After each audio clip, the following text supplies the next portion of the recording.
Ok, jóvenes, buenas tardes. Vamos entonces a dar inicio a la primera clase de patología, ¿no? Donde vamos a tratar algunos temas básicamente generales para irnos introduciendo poco a poco a la patología. La idea es, naturalmente, que a lo largo de estas clases nosotros vayamos entendiendo, comprendiendo algunos conceptos básicos de lo que implica patología. Entonces, para ello, necesito que la clase idealmente sea, me presten atención, idealmente también sea participativa, en la que cada uno vayamos interviniendo de acuerdo a lo que la idea que tenemos de patología. A ver, joven, usted, el que está cogiendo la mochila, ¿qué entiende usted por patología?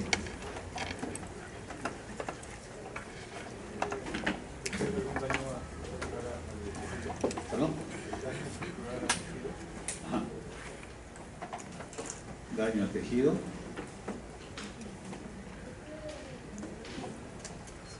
Estudio de las enfermedades que tienen tejidos, naturalmente. ¿Algo más? ¿Alguien más tiene una idea de qué cosa es la patología? ¿Usted, joven?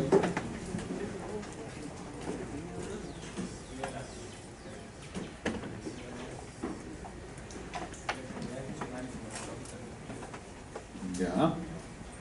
Entonces estamos en que deben haber cambios o alteraciones que se van a suceder en los tejidos, y estos cambios o alteraciones que se van a ir sucediendo en los tejidos son producto de algún agente, ¿no? Tiene que haber algún agente externo, alguna noxa, que vaya a romper nuestra homeostasis normal y que vaya a originar cambios que pueden ser cambios inicialmente a nivel molecular, puede ser a nivel celular, puede ser a nivel genético, en fin, diferentes tipos de lesiones que se pueden presentar. ¿Ok? Prácticamente nosotros estamos expuestos a diferentes agentes o noxas externos. ¿Qué agentes o patógenos conoces tú, por ejemplo? Virus. ¿Qué más? ¿Alguien más? ¿Tú? ¿Perdón? Bacterias, viruses, ya microorganismos en general. ¿Qué más? Microorganismos en general, hongos, bacterias, riquecias, parásitos. ¿Qué otros agentes conocemos? La radiación, agentes físicos, ¿no es cierto? ¿Qué más? Químicos, naturalmente, ¿no es cierto? Entonces existen enfermedades medioambientales, enfermedades propias del huésped, en la que nosotros adquirimos alteraciones propias que vienen en nuestro organismo, ¿no? Como son enfermedades autoinmunes, que ya prácticamente los individuos nacen con ese defecto. Entonces, la patología es un universo de alteraciones que lo que van a hacer es romper nuestra homeostasis normal, y eso va a condicionar algún problema de enfermedad. La patología lo que va a hacer es tratar de determinar cuál es el agente etiológico, cuál es el mecanismo que origina este patógeno, esa enfermedad, que es la patogenia. Entonces nos vamos a dedicar un poco a analizar la etiopatogenia, los mecanismos de las diferentes enfermedades. Entonces es un poco lo que vamos a ver el día de hoy, conceptos generales. Vamos a ver daño e injuria celular en general. ¿Ok? Entonces esta es un poco la tabla de contenidos que vamos a ver el día de hoy. Vamos a tener algunos conceptos generales, la visión de lo que es la muerte celular, los tipos de muerte celular o necrosis, una forma de muerte celular especial que es la apoptosis, que es la muerte celular programada, algunas alteraciones propias como acumulaciones intracelulares, calcificaciones patológicas, y finalmente vamos a cerrar con un tema sobre envejecimiento celular. Y es que, como les comentaba, a partir de una célula normal, ¿no?, se pueden suceder una serie de cambios. Y estos cambios son producto de ¿qué? De una serie de fenómenos externos que lo que hacen es romper esta homeostasis. Al romper esta homeostasis, nuestro organismo, ¿qué va a hacer? Primero se va a tratar de adaptar. O sea, nosotros tratamos de liberar una serie de mecanismos para poder agarrar y contrarrestar y volver a la homeostasis. Siempre la célula va a tratar de regresar a un estado de homeostasis. Pero si se produce una lesión celular, o sea, ya un daño propiamente dicho, este daño puede ser de dos tipos, fundamentalmente, como vamos a ver. Un daño leve, transitorio, temporal, y que me va a originar un daño reversible. Quiere decir que la célula libera una serie de mecanismos para tratar de romper este daño y poder regresar a la homeostasis, o si el efecto sobre esta célula es severo y grave, entonces ya se va a producir una lesión más allá de una lesión reversible y se convierte en una lesión irreversible, donde la célula ya no se va a poder recuperar. Entonces lo único que le queda a esta célula cuando ya entra en daño irreversible es muerte celular. Y esta muerte celular puede ser de dos tipos: la necrosis, con sus diferentes tipos de necrosis que las vamos a estudiar el día de hoy, o la apoptosis, que puede ser un mecanismo simplemente fisiológico, ¿no? La apoptosis, que es una muerte programada, puede ser un mecanismo no necesariamente patológico, sino simplemente fisiológico, pero también naturalmente podemos caer en eso. Entonces, para ello, como hemos visto, la célula trata de adaptarse a estas injurias, ¿no? A este daño que se sucede sobre la célula normal. Entonces, estas adaptaciones se conocen en patología como atrofia, ¿no? Cuando un órgano ya empieza a dejar de funcionar por el envejecimiento fisiológico normal. Puede sucederse una hipertrofia, que es un aumento en el tamaño de la célula. Puede sucederse una hiperplasia, que es un aumento en el número de células. Puede sucederse una metaplasia, que es un cambio de un epitelio por otro que es más resistente, o finalmente puede sucederse una displasia. Una displasia viene a ser una lesión, un cambio premaligno. Todavía no es un cáncer, pero ya está yendo camino a eso. Y eso también representa un mecanismo de adaptación. Finalmente, si removemos el estrés, nuevamente la célula vuelve a su estado original o normal.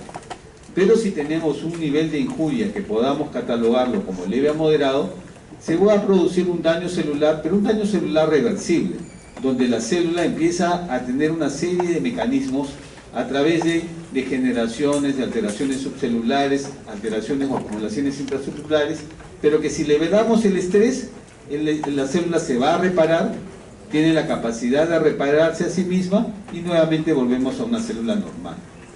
Pero si el daño o la lesión, el estrés, cualquiera de los mecanismos que hemos conversado, sea un agente físico, químico, un microorganismo o lo que fuere, el daño que origina es permanente, severo, intenso, y la célula no tiene el mecanismo de cómo compensar eso, va a entrar naturalmente en muerte celular. Las causas que causan la injuria pueden ser de diferentes tipos, pero los podemos dividir en dos grandes grupos: causas genéticas, o sea que ya existe una alteración genética, probablemente una mutación que lo pueda haber heredado de mis padres de repente, o alguna alteración que se ha sucedido de manera esporádica, quiere decir que ha habido otro agente que ha inducido un daño genético, o pueden ser causas adquiridas. De estas causas adquiridas, acá hay una relación muy grande de causas que pueden originar injuria, pasando por la hipoxisquemia, que naturalmente tiene que ver con el fenómeno de oxigenación. Todos sabemos que las células necesitan el oxígeno para poder vivir, y si hay algún mecanismo que disminuye el flujo sanguíneo, o peor aún, bloquea el flujo sanguíneo y conduce a una isquemia, entonces naturalmente va a originar un daño. Si la hipoxia no es muy severa y se revierte, la célula se va a recuperar, pero si la isquemia, que es un bloqueo completo, es permanente y duradero, puede originar naturalmente un infarto. Agentes físicos, agentes químicos, microbianos, agentes inmunológicos naturalmente, también igual. Eso tiene que ver a veces con causas idiopáticas. Hay muchas enfermedades autoinmunes de las cuales sufrimos y que no se sabe exactamente cuál es la causa, y eso cae dentro de las enfermedades idiopáticas. Lupus eritematoso sistémico, enfermedades como la tiroiditis de Hashimoto, por ejemplo, son enfermedades autoinmunes que atacan a veces a diferentes órganos o órganos específicos. Después tenemos trastornos nutricionales, el envejecimiento, que es algo fisiológico normal, enfermedades psicogénicas y factores iatrogénicos naturalmente, porque a veces cualquier droga que nosotros administramos, si no la administramos adecuadamente, podemos inducir un daño. Independientemente de eso, nosotros sabemos de que cualquier droga que estamos administrando tiene efectos adversos que pueden originar, en un agente susceptible, pueden originar o desencadenar reacciones, por ejemplo, de shock anafiláctico, cuando hay una persona, por ejemplo, que es alérgica a la penicilina, que es el agente el antibiótico más frecuentemente usado, o hoy por hoy probablemente menos usado. Entonces, estas son las adaptaciones celulares de las que le comenté. Fundamentalmente son estas: hipertrofia, aumento en el tamaño; hiperplasia, aumento en el número; atrofia, que es en la reducción en el tamaño; y la metaplasia, que es el cambio de un epitelio por otro. Si queremos graficarlo para entenderlo mejor, esta es una célula, asumamos que esta es una célula normal, bronquial respiratoria, con sus vellosidades o sus cilios en la parte apical, su núcleo y sus organelas. Y miren, la atrofia representa una disminución en el tamaño de esta célula. Una hipertrofia representa un aumento en el tamaño de la célula. Una hiperplasia representa aumento en el número de células, pero con las mismas características. Displasia ya involucra un fenómeno de adaptación que involucra cambios preneoplásicos. Aquí este núcleo respecto a esta célula, este es un núcleo muy grande para esta célula. Y eso está yendo probablemente hacia un cáncer en algún momento.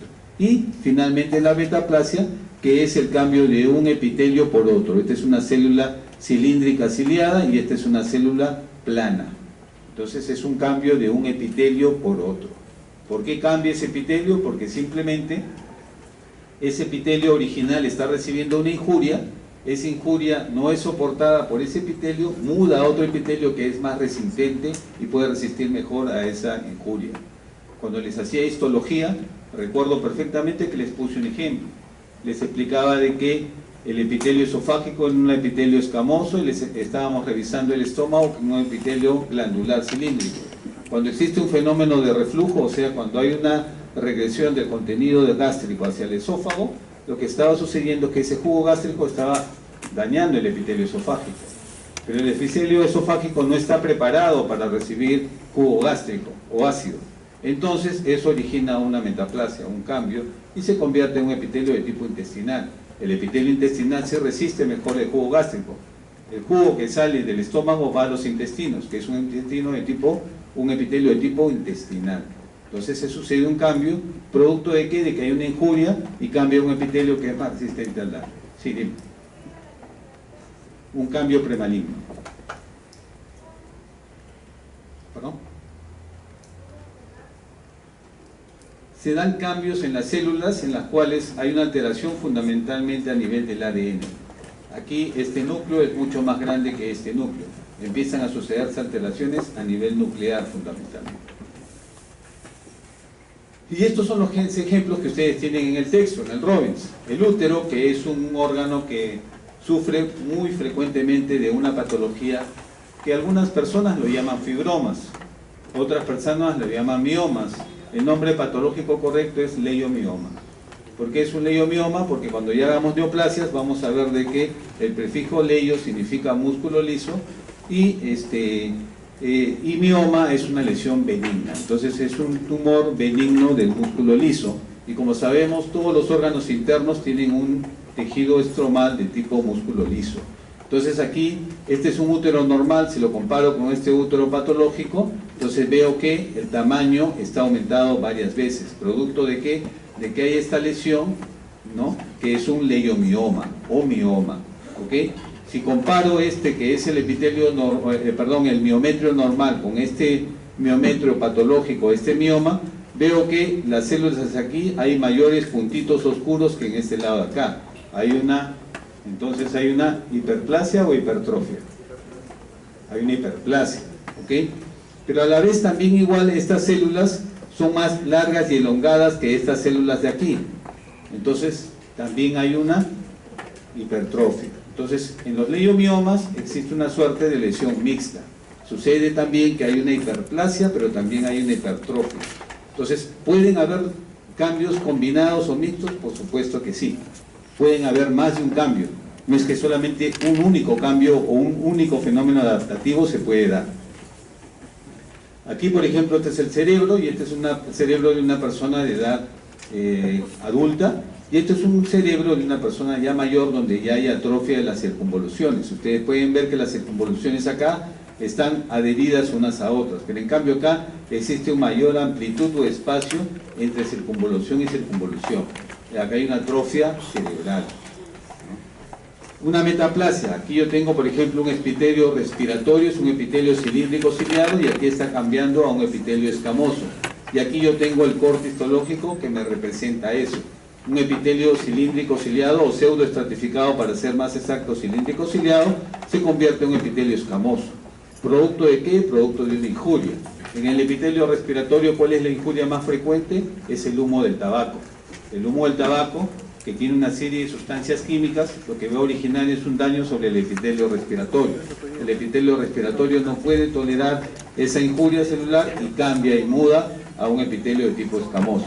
Ese epitelio de tipo escamoso, si sigue recibiendo la injuria, va a sufrir alteraciones de tipo displásico a nivel del epitelio. Y este epitelio displásico finalmente se va a convertir en un cáncer. Yo tengo un carcinoma epidermoide producto del humo del tabaco. Entonces, una serie de fenómenos que se van a ir acumulando en el tiempo y que van a originar una patología al final. Aquí está sobre la visión general, y aquí tenemos entonces que las lesiones, como ya les dije, dependiendo naturalmente de la noxa, pueden originar cambios o daños que pueden ser reversibles o pueden ser irreversibles y van a conducir, por lo tanto, a una muerte celular. Ya hemos hablado de que la muerte celular puede ser fundamental de dos tipos. La necrosis, que tiene diferentes mecanismos y diferentes tipos de necrosis, que lo vamos a ver a continuación, y la apoptosis, que es un mecanismo fisiológico normal. A la final es igual, tengo células muertas, pero bajo diferentes mecanismos. Vamos a ir analizando esos mecanismos. En la necrosis, por ejemplo, el tamaño celular está aumentado. ¿Por qué? Porque la célula se hincha. Mientras que en la apoptosis, más bien al contrario, la célula no aumenta de tamaño, sino más bien se retrae, se reduce en tamaño. Asimismo, el núcleo se convierte en cariorexis, en cariolisis, o sea, el núcleo se fragmenta. Aquí, en cambio, se forman unos nucleosomas. Se divide una célula de manera ordenada. La membrana plasmática aquí está rota, mientras que aquí en la apoptosis la membrana plasmática está intacta. Naturalmente, en la necrosis se daña o se rompe la membrana citoplasmática y todas las membranas de las organelas. El contenido celular es digerido enzimáticamente. ¿Por qué? Porque las organelas, recuérdense, tenemos lisosomas, fagolisosomas, que son prácticamente las organelas que contienen, ¿cómo se llaman? Las enzimas que van a degradar o ayudar a degradar lo que consuma la célula. Entonces, al romperse la membrana, esos productos de digestión quedan liberados y por lo tanto la célula se va a autodigerir en cierta forma. Inflamación normalmente está presente a nivel de la necrosis, pero en cambio en la apoptosis no. No hay una respuesta inflamatoria frente a la apoptosis porque es un mecanismo fisiológico. El papel fisiológico patológico, acá invariablemente patológico y aquí fisiológico, como ya les comenté. Existen diversas alteraciones, naturalmente reversibles y las irreversibles, como la necrosis. ¿Qué pasa en la necrosis? Aún hay un aumento en el tamaño, hay una fragmentación del núcleo, hay una disolución prácticamente del núcleo. Aquí vamos a verlo con un ejemplo. Esto representan los túbulos renales, que son células cúbicas. Ustedes pueden ver acá las células, su núcleo redondo, su citoplasma. Aquí está sucediendo, ¿qué cosa? Que aquí las células, miren, aquí mientras que la membrana y la luz del túbulo está bien definido, aquí la luz del túbulo está de manera irregular. Algunos núcleos se están perdiendo, están desapareciendo. Aquí empiezan a aparecer células inflamatorias y la estructura del tubo ya se ha perdido. Aquí se van las células como que soltando, el tejido se va fragmentando, se va necrosando. Existen diferentes tipos de necrosis. Tenemos fundamentalmente 5 tipos de necrosis. Tenemos por un lado la necrosis de tipo coagulativa. La necrosis de tipo coagulativa tiene como mecanismo fundamental, ¿qué cosa? La hipoxia isquemia. O sea, hay una disminución en el flujo de aporte de oxígeno a la célula. Entonces, ¿qué es lo que se va a suceder? Si hay una falta de aporte de oxígeno, la célula se va a necrosar.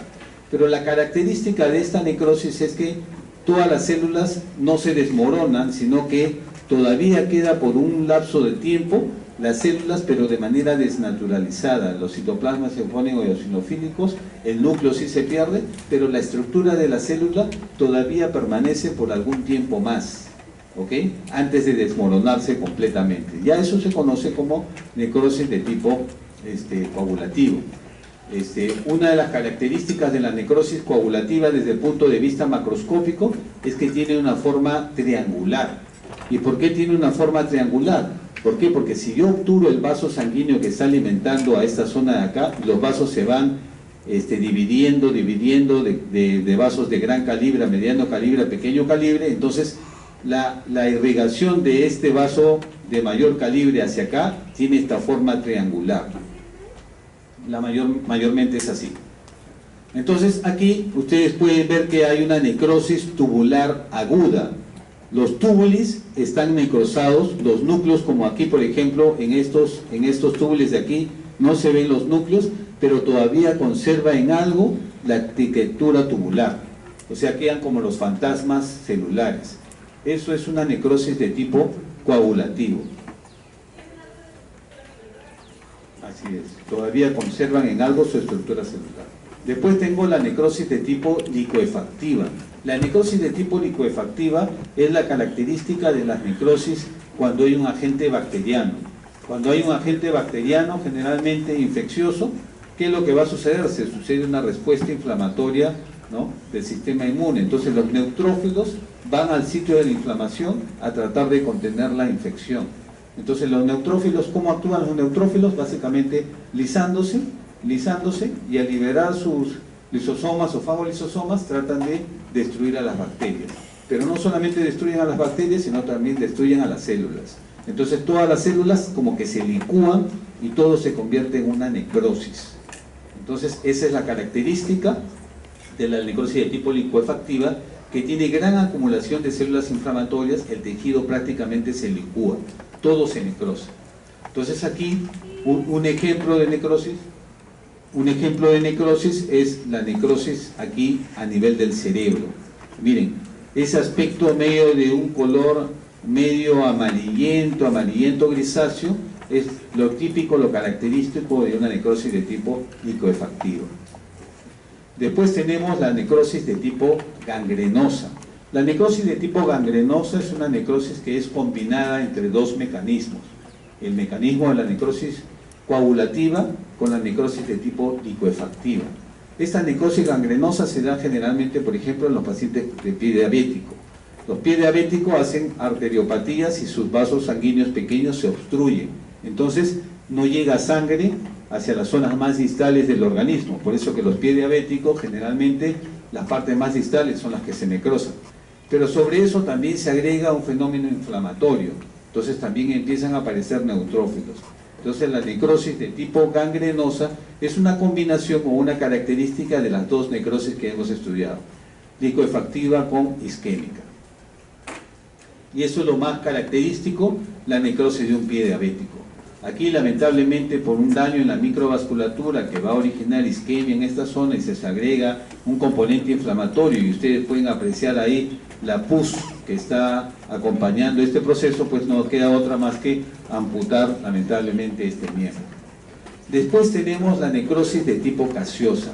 La necrosis de tipo gaseosa es una necrosis de tipo especial que se sucede en la tuberculosis. La tuberculosis, como vamos a estudiar más adelante, es un fenómeno de hipersensibilidad retardada del tipo 4. Ya la vamos a ver después en otra clase.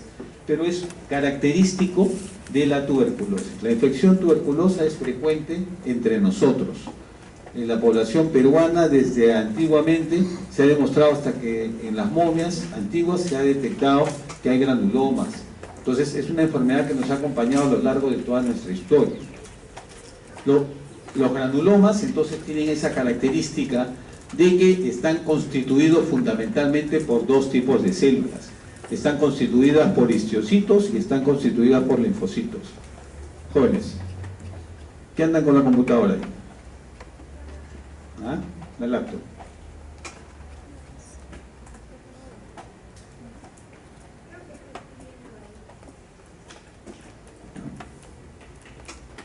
¿Cierran la laptop? Para que me puedan prestar atención. ¿Sí? Ok. Entonces, en esta necrosis de tipo gaseosa es una característica de las infecciones tuberculosas. Como les dije, los granulomas se caracterizan porque están constituidas fundamentalmente por dos tipos de células, por linfocitos e histocitos, ¿no?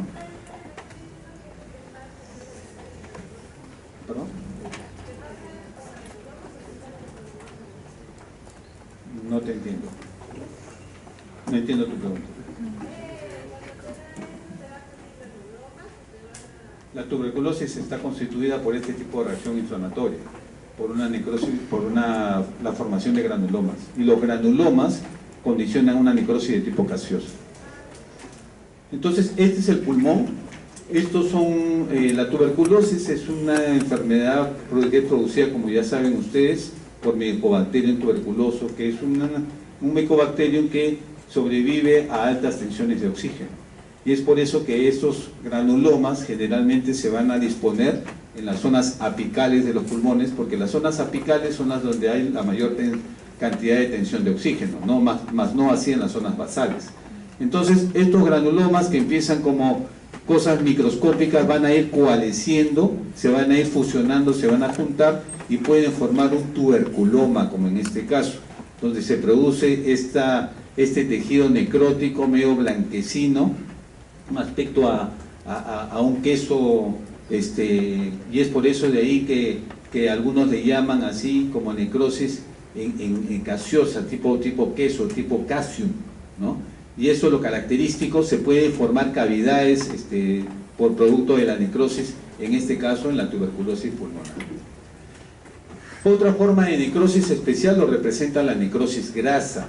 La necrosis grasa es una forma especial de necrosis, ¿no? Como su nombre lo indica, generalmente está asociada a fenómenos de pancreatitis aguda. En la pancreatitis lo que sucede es que el tejido pancreático que forma el jugo pancreático, que es parte de lo que son las enzimas que van a ayudar a la digestión, se obstruye producto de repente de un cálculo, de pacientes que son alcohólicos, por ejemplo, se produce una obstrucción, se libera el jugo pancreático y autonecrosa al páncreas, pero no solamente al páncreas, sino necrosa el tejido graso que circunda al páncreas. Y eso es lo que se conoce como una necrosis grasa. Normalmente se produce por la liberación de esas lipasas pancreáticas. Y miren, este es el tejido graso normal, dentro está el páncreas y está recubierto por este tejido graso, y esta es la necrosis grasa. Estos grumos de este tejido representan la necrosis grasa. Es bastante característico este tipo de necrosis. Y finalmente vamos a hablar de una forma especial de necrosis, que es la necrosis de tipo fibrinoide. Es una forma especial de necrosis que solamente se puede reconocer al microscopio y se encuentra generalmente producto de reacciones inmunitarias, los cuales se depositan en complejos antigénicos y generalmente se da a nivel de la luz de los vasos sanguíneos, ¿ya? Por eso que de ahí de necrosis fibrinoide, porque es semejante a la fibrina en los vasos sanguíneos, ¿no? Y aquí ustedes pueden ver, este es un vaso sanguíneo y en la pared de este vaso se ve esta necrosis que tiene esta característica de este material rosado acelular, necrosis fibrinoide. ¿Ok? Naturalmente todas estas necrosis tienen diferentes mecanismos. Existen 4 principales mecanismos que van a inducir a la necrosis celular, pero estos mecanismos son consecuencia como respuesta a los estímulos lesivos, que dependen del tipo y la duración del estímulo, como ya les mencioné.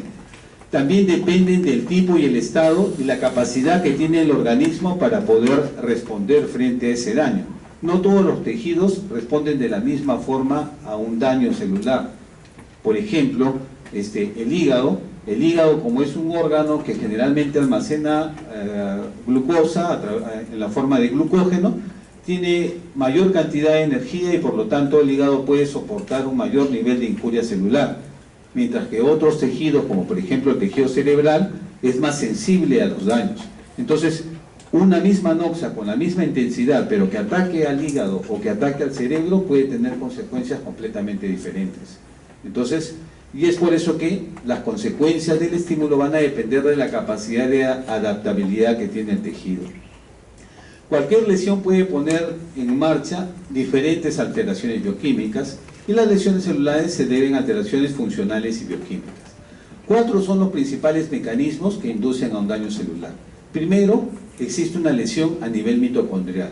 Nosotros sabemos que las mitocondrias son los principales proveedores de energía, son las principales fuentes de energía donde se van a sintetizar los ATPs. Entonces, cuando hay un daño celular por hipoxia, ¿qué es lo que va a suceder a nivel mitocondrial? Va a disminuir la producción de ATP y eso va a originar definitivamente diferentes daños a nivel a nivel celular.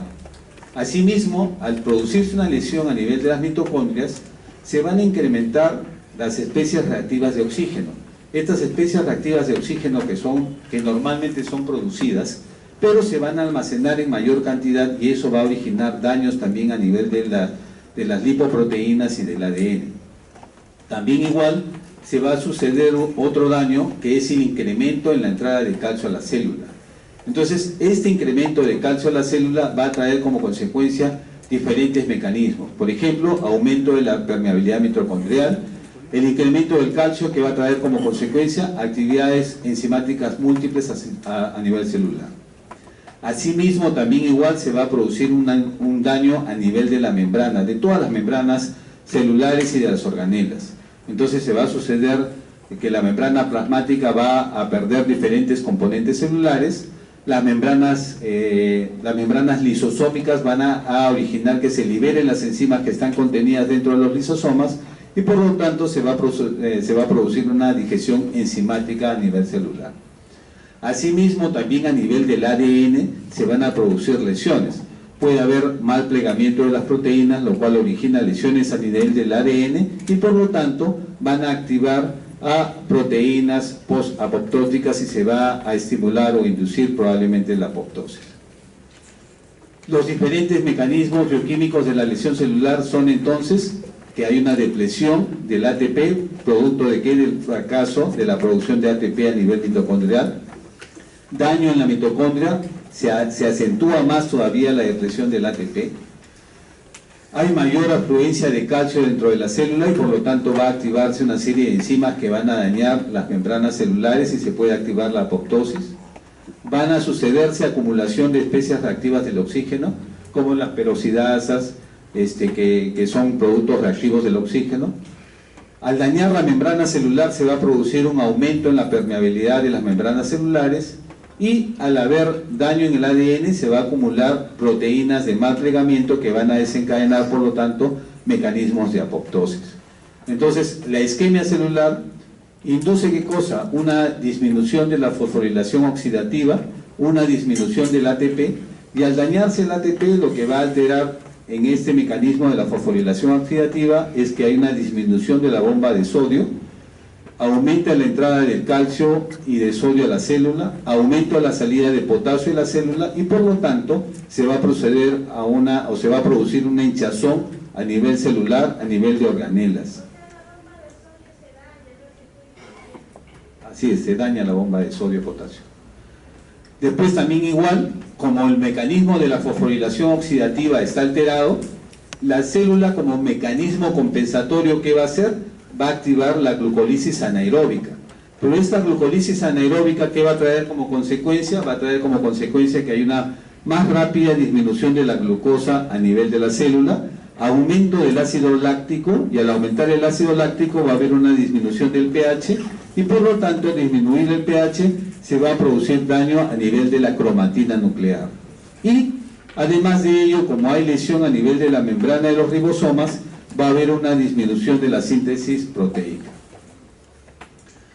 Cuando hay una disfunción mitocondrial, entonces va a haber que esta disfunción mitocondrial, que puede ser por diferentes mecanismos, puede ser por una disminución del aporte de oxígeno, como ya hemos visto, puede ser por efecto de toxinas, puede ser por efecto de radiación, diferentes mecanismos que van a dañar a la mitocondria, van a inducir una disfunción mitocondrial y por lo tanto van a disminuir van a originar una disminución en el ATP, hay una disminución en la generación de ATP y va a producirse un incremento en las especies reactivas de oxígeno.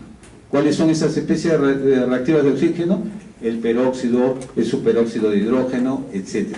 Y esto van a originar alteraciones celulares múltiples y por lo tanto necrosis.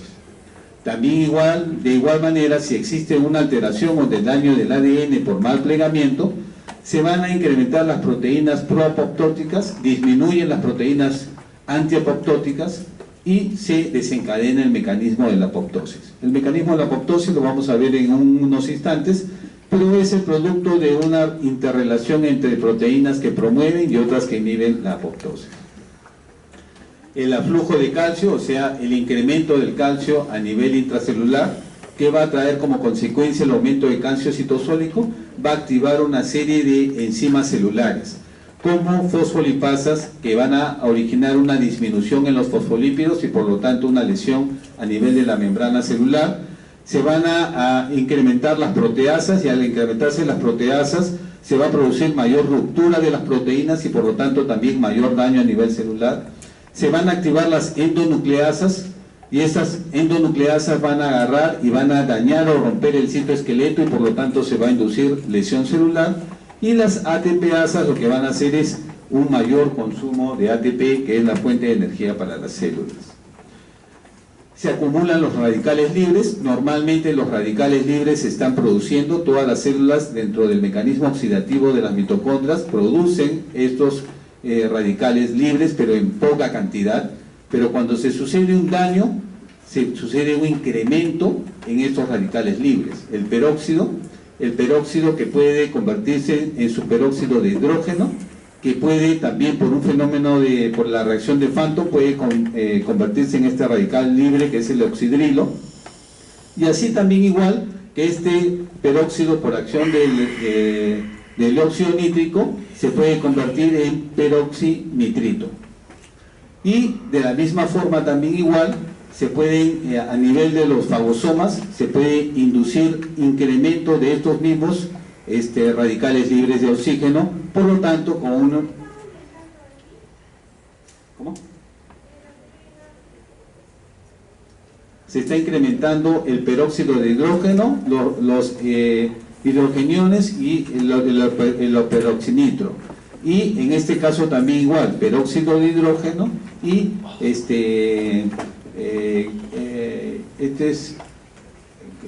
cloruro de hidrógeno es esto.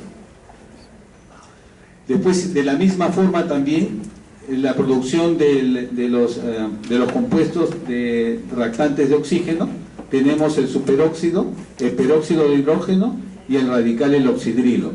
Normalmente estos radicales libres son eliminados a través de la conversión del peróxido de hidrógeno y la descomposición de este peróxido de hidrógeno en agua y un radical oxidrilo, que son eliminados. Pero si estos radicales libres se acumulan, entonces sí van a inducir efectos patológicos. Por ejemplo, van a originar la peroxidasa.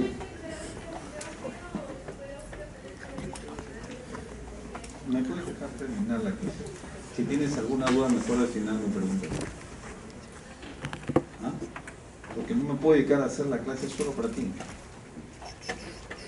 ¿Ya? Entonces tenemos acá, si se van a suceder efectos patológicos, tenemos entonces la peroxidación lipídica, que va a inducir mayor lesión a nivel de la membrana celular. Se van a producir modificaciones de la proteína que van a originar una ruptura o mal plegamiento del ADN, y daños a nivel del ADN que van a condicionar mutaciones, y estas mutaciones van a desencadenar las displasias que finalmente pueden derivar en cáncer como fenómenos adaptativos. Asimismo, también existe un defecto en la permeabilidad de la membrana. Naturalmente la membrana citoplasmática y las diferentes organelas se dañan. Al haber una disminución en la tensión de oxígeno, ya hemos visto que lo que se va a producir es una disminución del ATP. Al disminuir el ATP, entonces se van a reacilar o va a haber una síntesis de fosfolípidos con pérdida de fosfolípidos, ¿no?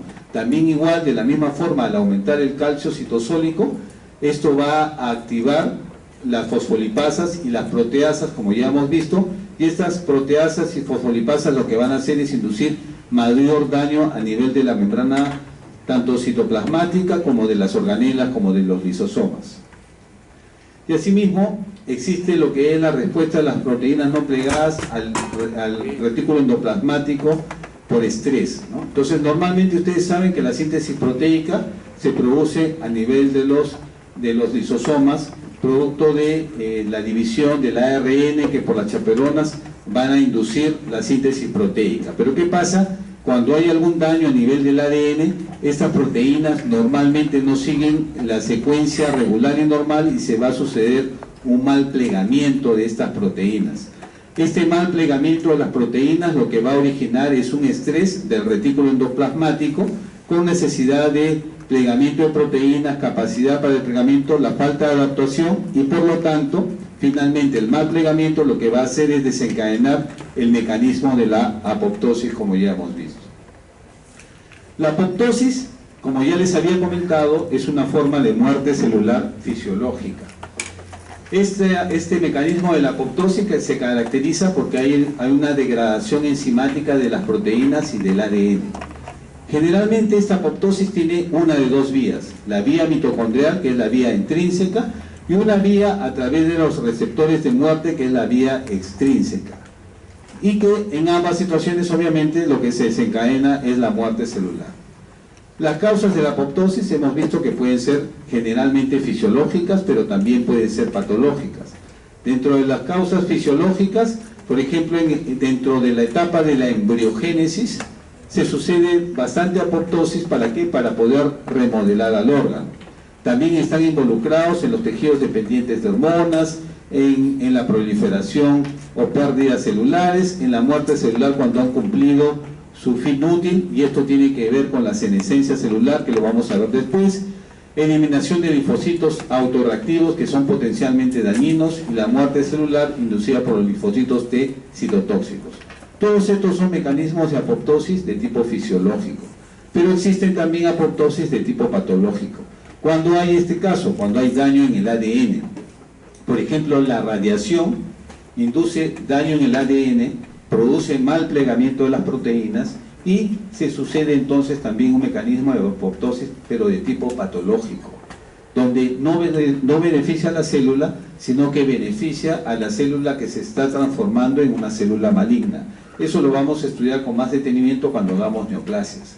Después tenemos acumulación de proteínas por mal plegamiento, lesiones celulares en ciertas infecciones y atrofia patológica en algunas circunstancias.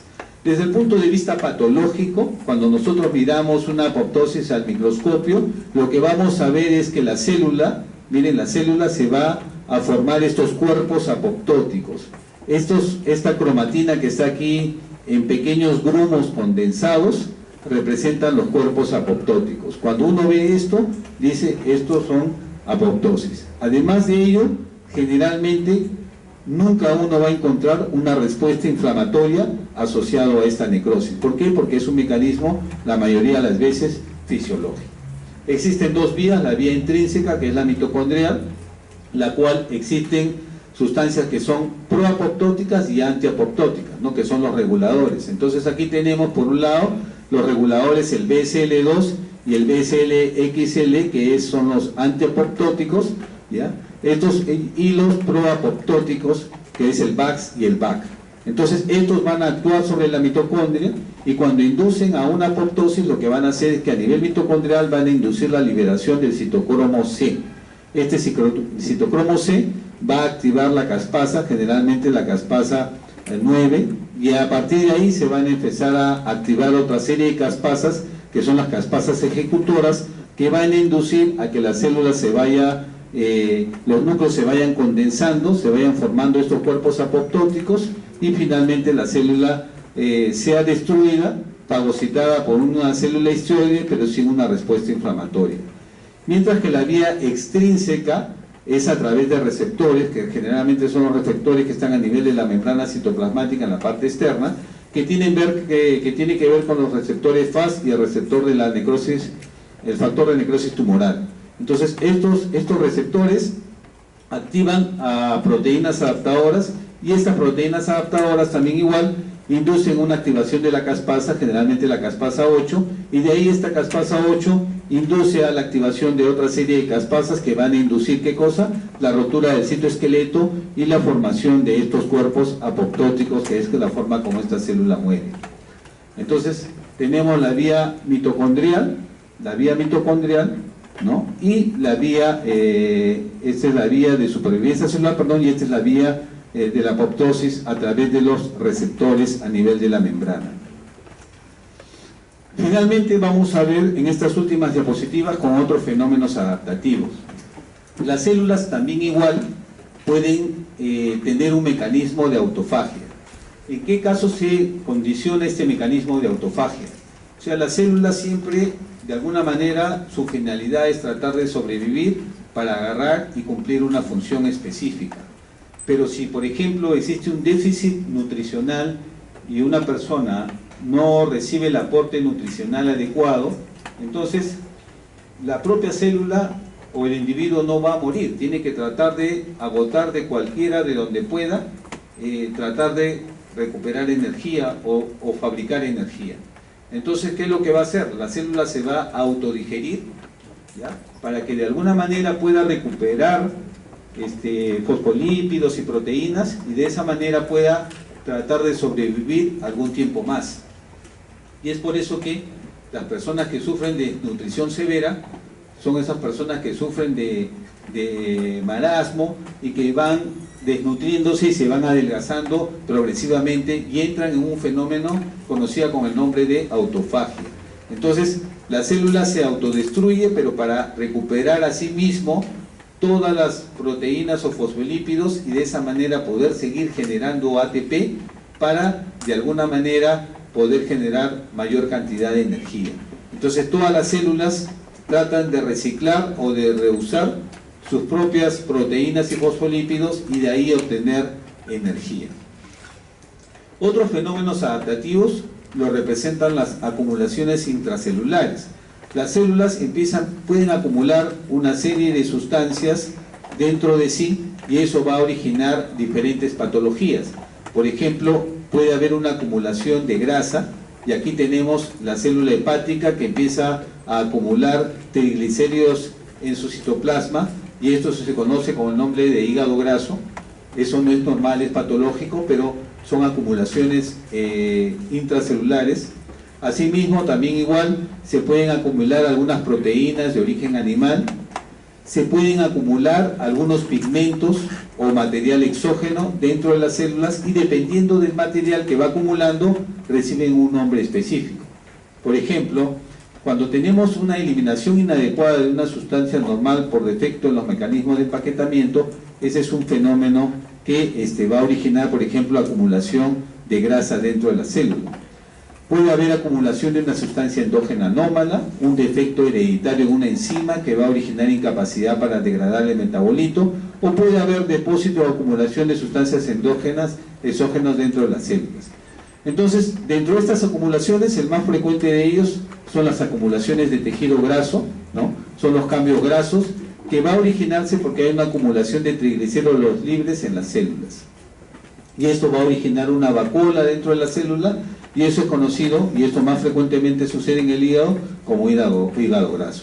También igual se pueden suceder fenómenos de depósito ya no de triglicéridos, sino de colesterol, y este colesterol, por ejemplo, se puede acumular a nivel de los vasos sanguíneos, y cuando se acumula a nivel de los vasos sanguíneos va a formar una patología que se conoce como aterosclerosis, que son los ateromas que se forman a nivel de los vasos, originando naturalmente un defecto a nivel vascular. Pueden haber, como ya les mencioné, depósitos de proteínas, por ejemplo a nivel de los túbulos renales, como por ejemplo inmunoglobulinas. Pueden haber aumento de los depósitos de glucógeno a nivel de los macrófagos, por ejemplo, por defecto enzimático de las lisosimas que metabolizan la glucosa.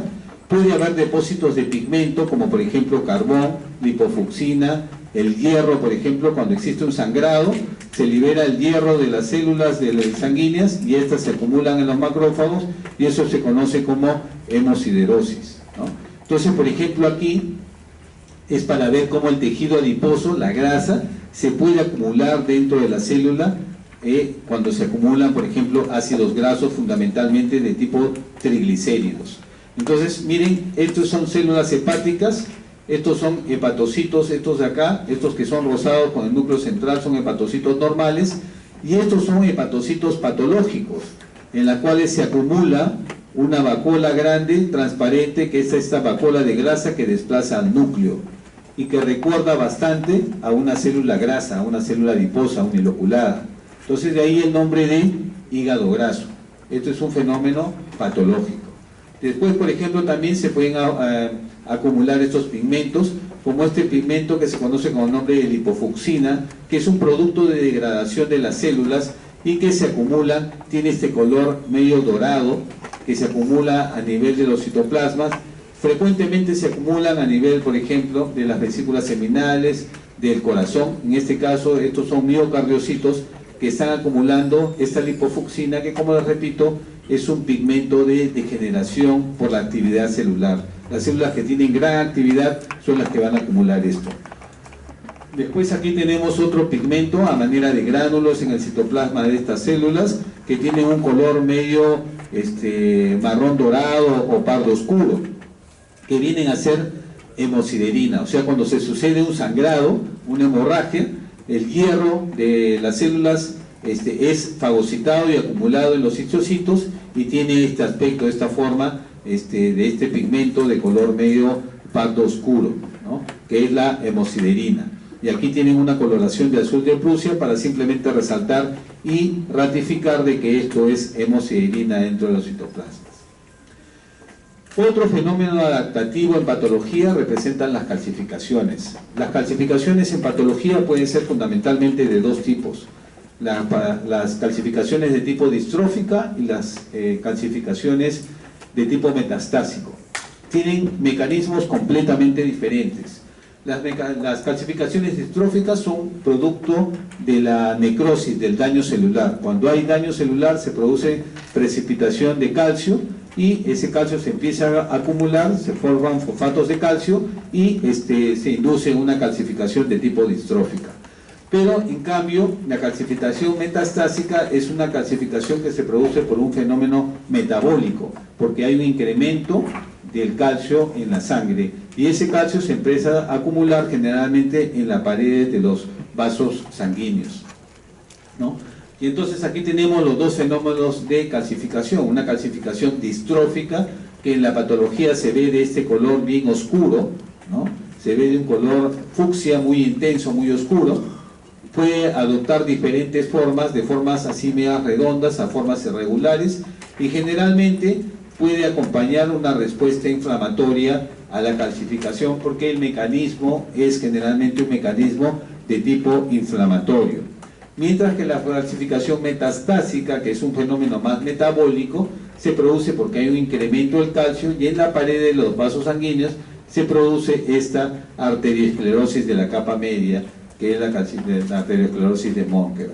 Entonces aquí está un cuadro muy interesante donde están las dos formas de calcificación, la distrófica y la metastásica, la definición y las características que tiene cada una de ellas.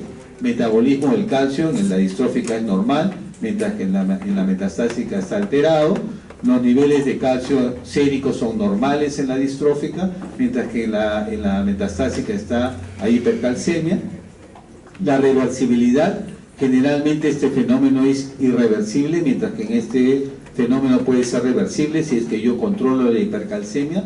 Las causas, principalmente aquí la necrosis, aquí la principal causa es el hiperparatiroidismo, ¿no? Entonces las paratiroides están en un estado hiperplásico por producto de un adenoma, de alguna patología primaria o secundaria, porque también hay patologías secundarias y van a eso condicionar un estado de hipercalcemia. Los mecanismos patogénicos, entonces hay una necrosis en uno de ellos, mientras que en el otro hay un incremento simplemente a nivel del calcio en la sangre. Finalmente, unas palabras sobre el envejecimiento celular. El envejecimiento celular es un mecanismo fisiológico que todas las células de nuestro organismo la experimentan. Todos los individuos cada día vamos progresivamente envejeciendo y nuestros tejidos van naturalmente envejeciendo y va disminuyendo su capacidad fisiológica normal. Eso es algo normal, fisiológico. Todas las células tienen un tiempo de vida media normal. De acuerdo al número de mitosis que una célula tenga, las células se pueden dividir en tres grandes tipos. ¿Okay? Las células lábiles son las células que permanentemente se están dividiendo, las células estables, que son las que normalmente no se dividen si es que no hay una agresión brusca, y las permanentes, las que nunca se dividen. Entonces, las células que normalmente se están dividiendo, permanentemente se están dividiendo, tienen un tiempo de vida medio. Ustedes recordarán cuando hablábamos de histología, hablábamos por ejemplo que una célula sanguínea, un hematí vivía 120 días, una plaqueta vivía 11 días, los linfocitos vivían meses, así como los histocitos. Las células del epitelio escamoso en 30 días se van regenerando, lo mismo que las células intestinales. Entonces las células tienen un tiempo de vida media definida. ¿Y eso obedece a qué? Obedece a que normalmente en los extremos de los cromosomas existen unas tripletes que normalmente no codifican nada, sino son unos extremos que lo que hacen es impedir de que los cromosomas se vayan a plegar sobre sí mismos y el cromosoma se altere, que son los telómeros. Estos telómeros representan como el reloj biológico de las células. Entonces, en cada división celular, las células, estos telómeros se van progresivamente acortando hasta que llegan a un nivel crítico en el cual la célula ya automáticamente entra en senescencia y en muerte celular por apoptosis. Ese es el mecanismo fisiológico normal. Existen células en nuestro organismo que tienen la telomerasa, que es la que sintetiza el telómero y que de alguna manera evite que se acorte. Y eso solamente las tienen las células progenitoras, como las células sanguíneas, las células madre que están en la médula ósea. Todas las células madre tienen esa capacidad de poder sintetizar el telómero para evitar el acortamiento. Pero las células somáticas normales no tienen esa capacidad y envejecen. Entonces, el envejecimiento celular es un mecanismo fisiológico normal, convencional, donde se acumula daño en el ADN y por un mecanismo defectuoso en la reparación, la senescencia, que es ya la replicación limitada que normalmente tienen las células a través de los telómeros, que existen otros factores como acumulación progresiva de daño metabólico que van a originar el envejecimiento celular. Entonces, diferentes mecanismos como agresiones ambientales o medioambientales que inducen daño en el ADN pueden originar mutaciones. Asimismo, el acortamiento de los telómeros, que es lo que les he explicado hace un momento, inducen a una replicación celular limitada y por lo tanto en pérdida de las células. Y las alteraciones en la homeostasis de las proteínas originan una disminución de proteínas, daños y por lo tanto una reducción de las funciones de la célula. Todo ello va a conducir a que desencadenemos el mecanismo del envejecimiento. Y este mecanismo del envejecimiento trabaja de la mano con la apoptosis. Cuando la célula entra en senescencia o acumulación de daños o mutaciones, la célula entra a apoptosis y muere. Naturalmente existen mecanismos para inhibir este envejecimiento celular. Lo poseen solamente las células que tienen capacidad replicativa ilimitada. También esto es motivo de gran estudio porque también igual el cáncer, por ejemplo, el cáncer, la neoplasia maligna, tiene la capacidad de poder sintetizar telomerasa.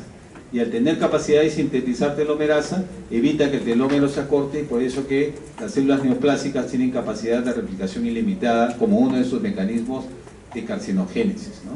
Entonces, igual, existe obviamente para contrarrestar el envejecimiento la reparación del ADN, la homeostasis de la proteína, pero naturalmente tiene que haber un equilibrio entre ambos, ¿ok? De tal manera que las funciones de los telómeros y la telomerasa en la senescencia originan que todas las células tengan una vida limitada, ¿no? Entonces, que las células somáticas normalmente van a morir por apoptosis en un periodo determinado de tiempo. Pero las células madre y las células germinales tienen capacidad de poder sintetizar y por lo tanto su tiempo de vida puede ser inclusive ilimitada. Patológicamente hablando, las células cancerosas tienen la capacidad de poder también utilizar este mecanismo para persistir en el tiempo y no fallecer. ¿Ok? Con eso hemos terminado entonces la parte introductoria. Hemos hablado un poco sobre injuria celular y hemos visto los diferentes conceptos básicos de patología y sus fenómenos adaptativos. ¿Ok? Si hay alguna pregunta para poder tratar de absorberla, y si no, sería todo por hoy.